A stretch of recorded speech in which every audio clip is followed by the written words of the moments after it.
uma pesquisa que deixou a gente um pouco animado e eu acho que ela traz alguns cenários interessantes, né? Só para começar, a pesquisa Quest ouviu 4.500 pessoas, que é um número bem expressivo, assim, e foi realizada entre o dia 23 e 26 de janeiro. O nível de confiabilidade do levantamento é de 95% e a margem de erro ela é bem curta, é só de 1 ponto percentual. Mas vamos lá, eu vou colocar aqui as imagens na tela para o painel comentar. A gente tem aqui esse cenário de segundo turno, né? Esse cenário de segundo turno aqui, que temos um cenário assim, bastante curioso. Presidente Lula com 41%, Gustavo Lima, o cantor, que sequer faz parte de algum partido, né, político, com 35%, indecisos, né? Um número me parece pequeno, 3%, branco, nulo, ou pessoas que declaram que não pretendem votar, 21%. Eles fizeram um painel grande aqui com vários candidatos. A gente tem Lula imbatível, como vocês podem ver, né, por coluna.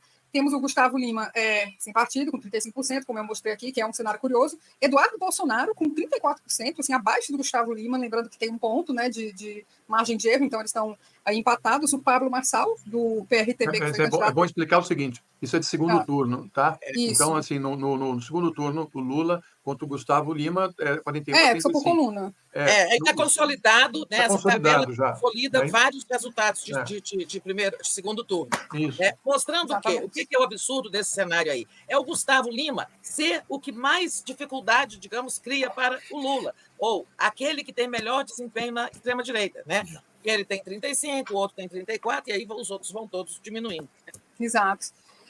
O Pablo Marçal, que a gente conhece, com 34%, né? Curiosamente, aí, o mesmo número do Eduardo Bolsonaro. Tarcísio de Freitas, com 34%, também aqui frente ao Lula, com 43%.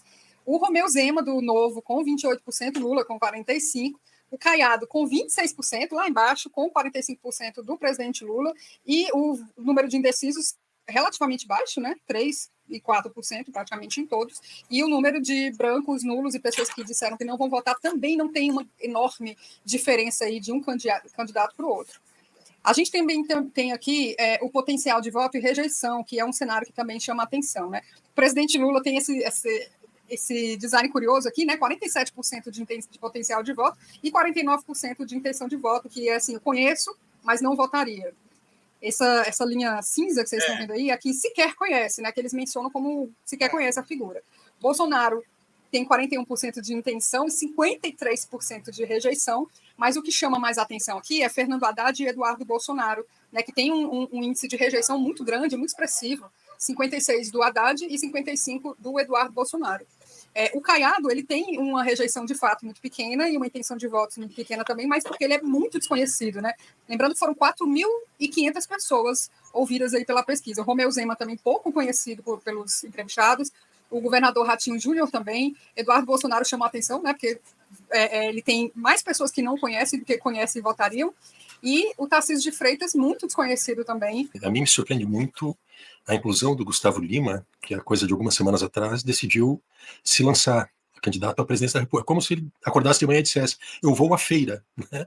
E agora ele se lança, então, candidato à presidência da República e já atinge os principais patamares, né, das candidaturas opositoras ao atual governo, né? Então é muito surpreendente, né? Segundo lugar, é uma pesquisa que ela tem, na minha percepção, na minha leitura, né, ela tem alguns aspectos, né, que são bastante positivos e alentadores, mas tem alguns aspectos que ainda são um pouco duvidosos.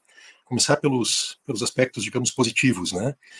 Primeiro que o presidente Lula, no primeiro turno, ele livra uma vantagem muito importante individualmente de cada uma das candidaturas, ou seja, a Quest fez simulação de 4 cenários de primeiro turno, e nesses 4 cenários de primeiro turno, o Lula tem, em média, né, um desempenho de 31%. Ele 30, 28, 32 e 33, dependendo do cenário, quem são os candidatos opositores.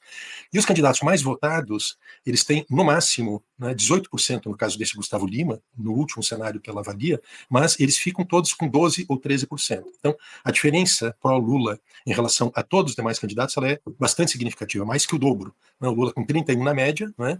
E o candidato mais próximo dele, que seria o Gustavo Lima, com 18%. Mas quando pega, por exemplo, o Tarcísio faz 13%. Então, isso dá uma diferença, né, em relação ao Lula de 20% praticamente. O problema aqui, que começo a avaliar, que é um dado controvertido, mas é uma possibilidade de avaliar, é que nos 4 cenários eu fiz a média de desempenho do Lula e a média de desempenho dos candidatos de direita ou de extrema-direita, né? Isto não há nenhum automatismo de que esses candidatos, os eleitores desses candidatos de direita e extrema-direita, votem numa candidatura contra o Lula, mas é uma tendência, né, que nesse cenário de polarização que nós estamos vivendo no mundo inteiro, e na eleição municipal a gente pode constatar isso, né, que é uma tendência, né, dessas candidaturas, do eleitorado desses candidatos de extrema-direita e direita se aglutinarem e direcionarem as suas preferências de voto para os candidatos, né, extremistas ou direitistas. E nesse caso, o que a pesquisa mostra? É que na média dos 4 cenários de primeiro turno que a Quest avaliou, o presidente Lula tem uma média de 31%. E ao passo que a soma média de todos os demais candidatos de direita e de extrema-direita, aqui não aparece, por exemplo, nesse cenário da Quest, a Simone Tebet, que em outros cenários aparecia, né? Então, a média desses candidatos é de 49%. Alguém comentou aqui no chat, achei interessante, é como tem nome de direita, né? Como tem nome de direita surgindo o tempo todo. Tem um ditado assim, quem tem muitos não tem nenhum, né? Eles têm muitos, né? Alguns, mas nenhum deles, pelo menos neste momento, se mostra um adversário forte contra o presidente, né? É bom o presidente estar batendo todos ali, em todos os cenários, etc.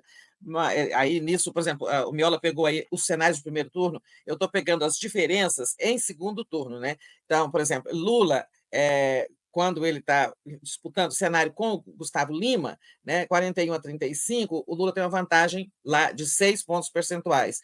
Quando é com Tarcísio de Freitas, 43-34, aí a diferença já é de 9. Né? O Lula com Eduardo Bolsonaro, 44-34, Lula tem 10 pontos de vantagem, o mesmo acontece quando é Pablo Marçal. Quando é Zema, o adversário de segundo turno, 45-28, já é uma diferença de 17 pontos. Quando é Caiado, 45-26, já é uma diferença de 19 pontos. Né? Assim, os corpos de vantagem que o presidente teria em eventuais segundos turnos com esses ditos cujos. Mas olha só, apesar dessa vantagem, em dezembro, o cenário era melhor para o presidente, bem melhor. Por exemplo, pegando Tarcísio, né? Hoje, Lula versus Tarcísio, no segundo turno, 43 para o Lula, 34 para o Tarcísio, diferença de 9 pontos. Né? Mas, em dezembro, né, o Lula teria 52 e o Tarcísio 26. Ou seja, a vantagem de Lula sobre Tarcísio, que agora é de 9 pontos, em dezembro passado era de 26, ou seja, a vantagem era muito maior. Né? Se você tomar o Pablo Marçal, em dezembro, Lula teria 52 e ele 27, ou seja, Lula teria 25 pontos de vantagem. Hoje, Lula contra Pablo Marçal, o Lula teria 44 e ele 34, seria uma diferença só de 10. Quer dizer, a vantagem diminuiu. Né? Olha, Ronaldo Caiado, que era a maior vantagem, Lula teria 54 em dezembro e Ronaldo Caiado 20, ou seja, vantagem de 34. Mesmo com o Ronaldo Caiado, hoje a vantagem já caiu para 19.